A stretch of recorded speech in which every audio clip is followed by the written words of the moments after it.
Yeah, I hear it too. I don't like this. We should probably get out of here. Yeah, probably. Oh, oh no!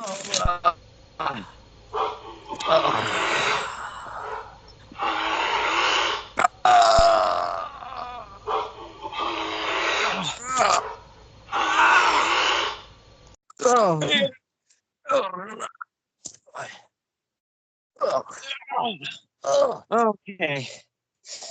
All right. I think I'm good. What about you? Well,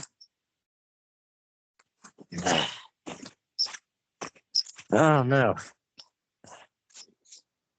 You don't know. Well, I don't know what that guy had for breakfast. Good news is the bear has been dealt with. I sprayed it with that substance that we used for the experiment that didn't work. Okay. I don't know how long that'll last. We better get Well, out of here. Yep. All right. We are now back inside, or that was from earlier in the month. Then we went back inside. Now we're back here. Oh, yeah, that whole month was rough after that, I mean. Yeah. A little bit of a bad start to the month there during those snow days. I tell you what, I definitely knew people who've encountered them. They say Missouri is a black bear state. But to nearly be attacked by one, to have one jump near us, it's definitely pretty scary. It's an experience of its own. Yes. In fact, did you know that the bear population has gone up quite a bit? It has. Well, I thought maybe it had. It's gone up from 300 in 2010 to 1,000 in 2024. Wow. So that's quite a jump. In fact, there was 15 bears that were harvested during the 10-day hunting season back at the end of October of last year. So you're telling me in the next decade or so my whole backyard will be full of bears if it continues at that rate? Well, if we keep increasing at the rate, it certainly is possible that everyone might have to kill a bear. Yeah. In order to protect their property. Yeah, I have bear season. Well, there already is one. There already is? I didn't know that. Yeah, that's how they got those 15 bears. Okay. So 10-day hunting season at the end of October, and 15 bears were harvested this past year in 2024. Mm-hmm. They had to add that because of the increase in the bear population. And now I guess we can say we encountered one of those 1,000. So for those who don't know, when is bear season? It's at the end of October annually. End of October. Yeah, end of October is when it'll always happen. Mm-hmm. So. Well, after that I might have to participate. Yes, I think that might be what... I think we got a sign that we need to do that. So. I mean, after our recent encounter, I think, well, I'll have to stay tuned. Perhaps a new series on GWP, bear hunting. Yes, we'll take you through the process of that. Mm-hmm. So, depending on how serious that gets, we might be the ones being hunted instead of the ones doing the hunting. Yeah. So,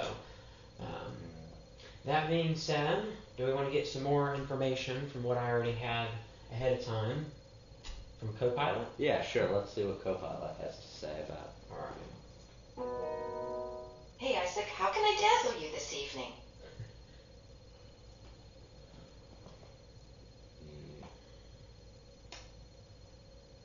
What can you tell me about bear attacks? Bear attacks are rare, but serious. Best to avoid surprising them, keep food away from campsites, and know how to react if you encounter one, like staying calm, avoiding eye contact, and slowly backing away. Well, I think we certainly did that. With the screaming and the yelling and the running and the reacting. Yeah, I mean, that's how it's done, folks. Yeah. You want to know how to handle a bear attack. We just showed you exactly what not to do. That is exactly what we showed you. But here's the thing. Now we're telling you what to do. So, don't lead by the example that we gave you. Learn from our mistake. Right. So I see that we have Copilot pulled up. What's this other thing right here, too? Yeah, well, we talked about this in a recent update. It wasn't a routine episode, but it was one of the periodic news updates that we do. We started out those updates with the 2024 elections, and as we go on, we'd like to do more of those as we have breaking news periodically. And You can check for those around lunchtime on Thursday. That's when they'll typically be released. The live information, typically. Roughly when they'll be. So they'll be live on Thursday and, of course, available on our YouTube channel for playback after that. And shouldn't be too difficult to access. But we were reporting on the ongoing fires, which, by the way, are getting worse in Los Angeles, California. The wildfires. The forests were very dry, caught fire. They had a very difficult time. Sometimes there was really no containment, and it seems that the fires are only spreading. The last I knew, the death toll was at 24. Yeah, so a week ago when we last reported on this, it was at 24, and the Palisades fire is now one of the most destructive that we have seen so far. So the Pacific Palisades community has been significantly impacted just outside of Los Angeles. Right, that's one of the worst ones. We mentioned specifically the Pacific Palisades fires because there are several fires in that area that are going on, and as it appears, none of them are really under control at this point. It's a grim sight. Now, these fires are in the Los Angeles area, which, of course, is not far from Hollywood, so wouldn't be unreasonable for one to believe that the fires had reached Hollywood. They're near the area, and there were some pictures, and along with that, statements going around that the Hollywood sign had caught fire. Jake, I think you're the one who first shared this with me. Yeah, the Hollywood sign was supposedly on fire. Yeah, what did you find out about that? Well, so if you look really closely at some of the pictures of the sign being on fire, it actually turns out, what you might have noticed, is that there was an extra letter in the sign of Hollywood, which continues to prove that because it was AI generated, that artificial intelligence is not 100% reliable, especially when it comes to photos that it generates. Absolutely. You know, we've talked about that on our show before, how there's some margin of error, especially with the technology as new as artificial intelligence. And that's one of the things that has these hallucinations, and when it generates images, in particular images with text, I know it's been in my experience in years, we've tried to generate some different things, just playing around with it, and it doesn't tend to be very good at spelling in these images, at least not yet, from what we've seen. Yeah, and there has been some improvement, and we've talked about that throughout our AI series. Over the last 3 to 4 years, a significant improvement from what there once was to what there is now can be seen, but there are still some errors, and I know that some people might find it inconvenient that artificial intelligence does have these errors. I actually think it's a good thing. Right, we wouldn't want to begin relying on it too early, and, you know, if you were to, at this point, there's a good chance that that might backfire on you. So I'm sure there are good and effective uses for it. Not sure what those are yet. But you don't want to jump into it all at once too early and really rely heavily on it, because things like this can happen. And realistically speaking, with this image, it wasn't too far from the original. There was an extra letter at the end, and that's not what people noticed when they saw these images. The first thing they saw was the Hollywood sign, and it's on fire. They didn't think to check that it was spelled correctly. It visually still resembled the Hollywood sign very much so, and there was a bit of panic about that, something that didn't even happen. Now, Jake, we investigated this a little bit. How exactly did this image come to be? Well, it was from artificial intelligence, as we mentioned before. Okay. It was created, and somebody went ahead and posted that, and then an article, several articles actually covered the fact that it wasn't real, and that people should be cautious of that and considerate of that fact. Now, consider this about the LA fires. Here's what it says right here, as we'll notice. There was no fire at the Hollywood sign itself, but there were significant wildfires in the Hollywood Hills around January 8th and 9th, which was last Wednesday and Thursday. The sign being on fire was released Tuesday night.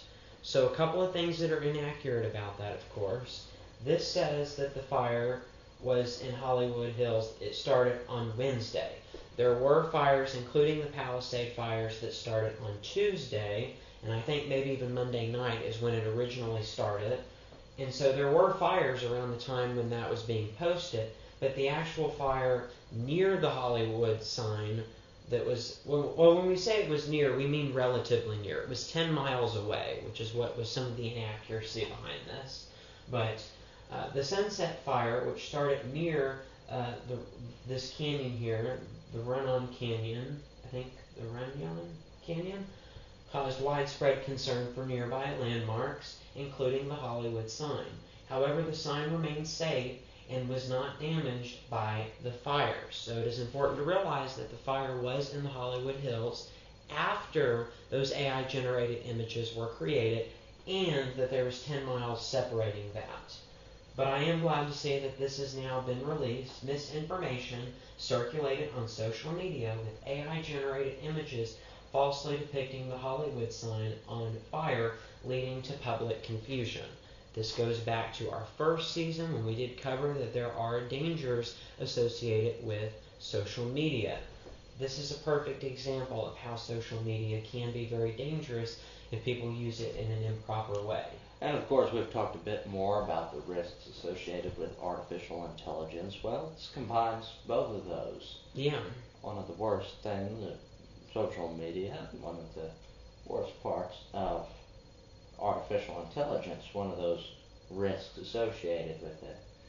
Of course, this is an artificially generated image, but people very much took it seriously, and they were panicked about it and believed it so reasonably. I mean, there were fires burning in the area already, as we said, so it wouldn't be too unreasonable to believe that. Now, you say that this image was generated by artificial intelligence. You know what platform they used to generate it? Well, you know what we're using right now, right? Well, I see we've got Copilot here. We were just using that. Yes, and then on the right where I just read that And information. this dark one, that is, Yeah. what do you call that? Yes, Grok. Yes, Grok. You know a whole lot about it? Not a whole lot. I know we talked about this briefly, again, on that initial update we did about this with the Hollywood sign burning, and the gist of Grok is it's through the social media platform formerly known as Twitter, now X, now has its own artificial intelligence platform called Grok.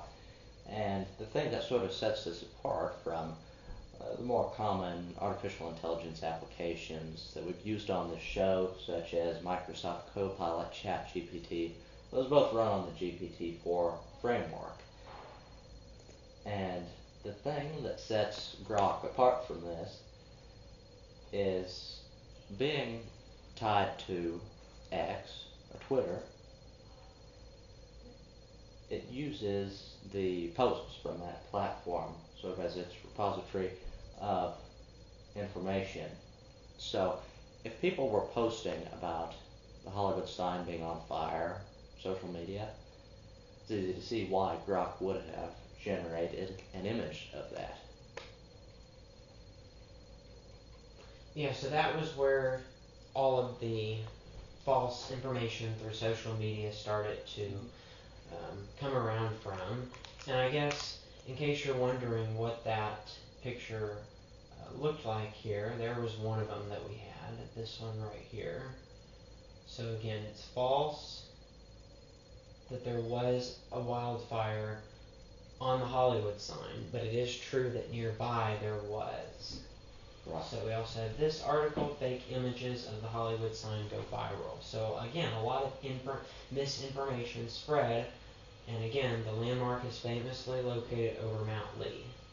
But really, the wildfire was on the other side of the river, that canyon that separated between the Sunset Fire and the Hollywood sign. It's very important to know the difference. So if we go through, there's all sorts of different websites that reacted afterwards about this. Right. And I guess by this point, it's been a little while since that was circulating. Have most of them come to the same conclusion that it was bogus? Yes, and here's the other thing here, as you'll notice, here's one of the articles that went ahead and did say that there was fires. Again, there was fires nearby, and there was concern. At one point, there was a concern that we may have the Hollywood sign on fire. There was concern, and at one point it did look like it could burn, but in all reality, it really didn't burn. And so that's the important thing to mention here. But here's what the Hollywood Hills looked like. You'll notice, I mean, you can't see a whole lot, but you do notice that there is fire. Mm-hmm. And so that was the Sunset Fire that took place Tuesday, or I guess really Wednesday is when it really took place for the Sunset Fire, at least. The other one was on Tuesday. It's when the Palisades Fire started. But Wednesday night was when we had the Sunset Fires. That was Wednesday, January 8th, a couple weeks ago. So, Absolutely. so again, there was no fire. It's good that you said Gronk or Grok? Grok. Grok. Yes. Okay. And we So would a like lot to of- make that correction. Yeah. Previously on our update about this, we called it Gork. Yes, we did. We were notified soon after that it's actually called Grok. So, apologies for the error on a previous update. But it is still the same artificial intelligence that did create the false images, or that were used to create the false images that were then posted on X. It was. So again, I'm sure that a platform like this, Grok, which runs off of X, has certain benefits. And again, this is not one of those. This highlights the diversity of social media and artificial intelligence. It sort of combines those into this huge disaster that turned out not to be true. So, and if we go back to the Sunset Fire that created this threat, and then eventually people to make this post online through X, I wonder, we were talking in one of our previous episodes, I believe it was at the beginning of the year, about how there are some rules and regulations when it comes to artificial intelligence with like deep fake sort of images. Does this fall under that category? Does anybody have any thoughts at sitting at home? Anybody have any thoughts on that? I want you to think about that for a second. Absolutely. And if you'd like to send in your responses, as always, you can do that. Send those into gwpinternational@att.net. That's gwp-international@att.net. So that's our question that we're asking you is, what do you think about that? Do you think there are any regulations on that? That's your question of the episode, we'll call it. So we'd like to hear your responses to that question. You can email those to us. You can also put them down in the comments below this video. And Either works. next week we will be giving you the correct answer to that. So we'll have that for you in the next episode. If you want to go ahead and try to guess what the answer to that is ahead of time. Absolutely. So stay tuned for that. It's going to be excellent. Yep, next week in next week's episode. So obviously the fire's going on, terribly tragic. The death tolls seem to still be rising. There's not much controlling the fires at this point. So we know that the forests in that area were very dry, and of course the whole area is very hot to begin with, which certainly contributed to the fire. What are they saying that the cause of the fire is? Do you know? Well, unfortunately, a lot of these are not naturally caused. Some of them have been caused by man. And of course, we know that that's considered arson under some, depending on if it's an accidental or if it's intentional. Of course. And to be clear, we don't know that yet, Some but of it's them been are. known to happen. Yeah, some of them have been, we know, intentionally started. A couple of them. but there are still unknown causes for the Palisades fire. While the ongoing fires are severe, fires in this area aren't exactly unheard of. Nonetheless, there's construction that goes on in these areas. There are residential areas, and in the areas where there aren't, personally having been to Los Angeles myself, in that area, there's a real homeless problem, and oftentimes the homeless people have nowhere else to go. They wind up going into the forest, and oftentimes they have an open flame. And again, it could have been arson, could have been by mistake someone that was up in the forest. Are all possibilities. At this point, we don't know, but those are certainly possibilities worth considering. What do you think it was, Jake? Well, again, there are a couple of them that we do know that were started intentionally, and that some people have been taken into custody over that. So we already know a couple of the fires. A couple of them, but there's several. Yeah, there's a couple that we know that people have been arrested for suspicious activity regarding. Okay, so which of the fires were concluded to be arson? Let's see. Sure. I don't quite remember. Well, Let's see if we can get some help the here. old reliable Microsoft Copilot. Because I remember hearing, but I don't remember exactly which one. So Okay. we get to bring back our friend Copilot that we had earlier. Let's see what he has to say. Ready for a new topic this evening, Isaac?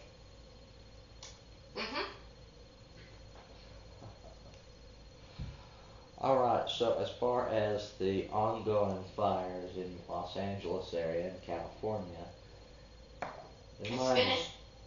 it's my understanding that at least one of those was confirmed to be caused by arson. What can you tell me about that? Arson, sadly, is a criminal act where someone intentionally starts a fire. Oh, really? It poses huge risk. Not what the question was. What was the cause of the Los Angeles wildfires in January of 2025?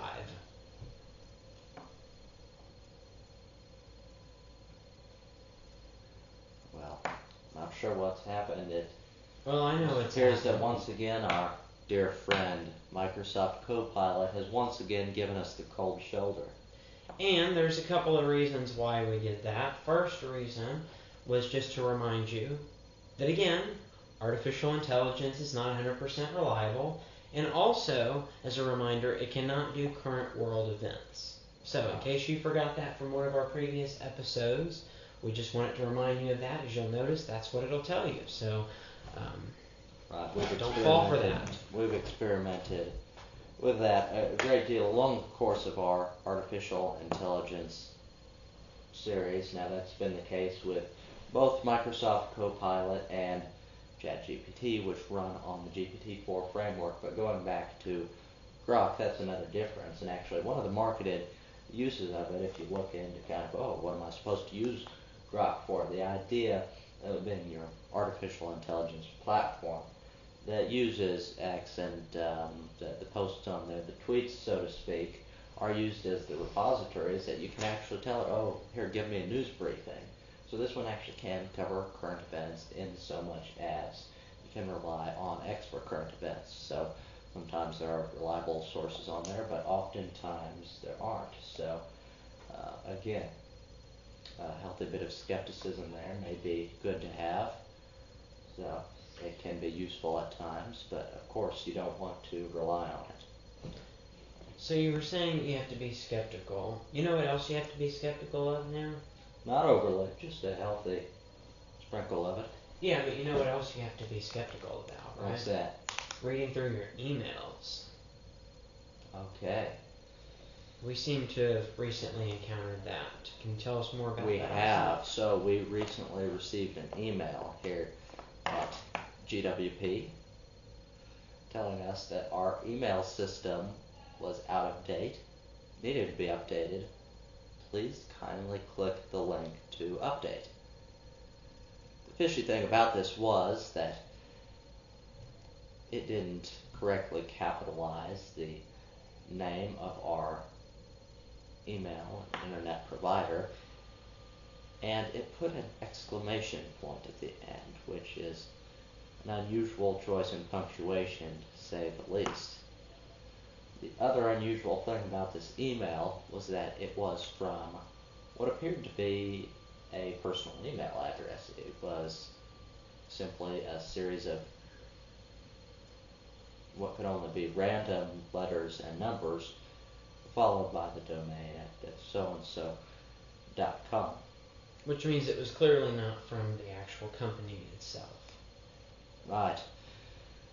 So, again, we suspected this because of those various signs, and again, these things are fishy, but to the average person, it also does look fairly convincing, and they're that way by design. So when you're checking your email, it's quite possible that you could get something like this. So again, when we were talking about a bit of skepticism, make sure you actually read it before you try to open up a link.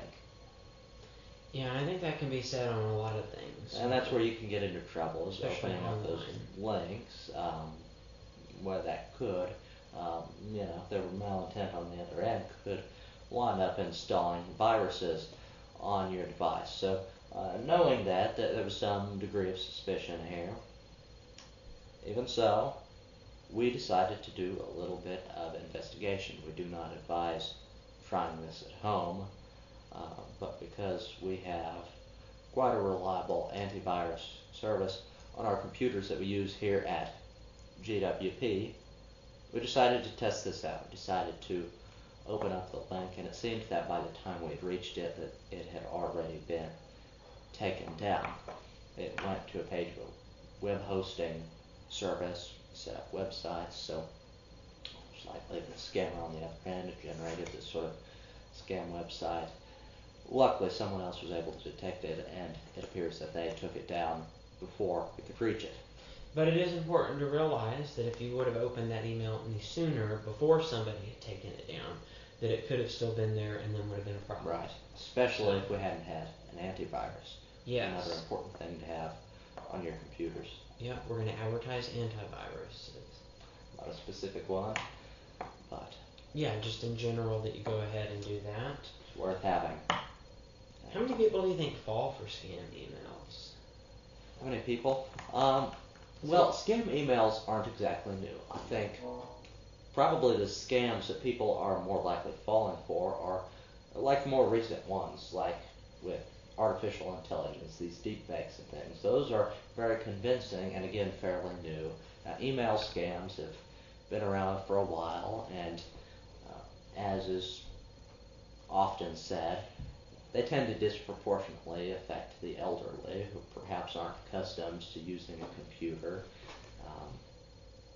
It's not something maybe that they're well versed in, but they use it here and there, at least well enough to use an email, but maybe not well enough to sniff out a scam email or something like that. So I would say that it is still a viable threat, but certainly not so much so as it used to be, and I would still say that it probably disproportionately affects the elderly. Yep, so make sure that you're very cautious when it comes to scam emails, especially now that artificial intelligence has been involved with that. Well, and that's an interesting point.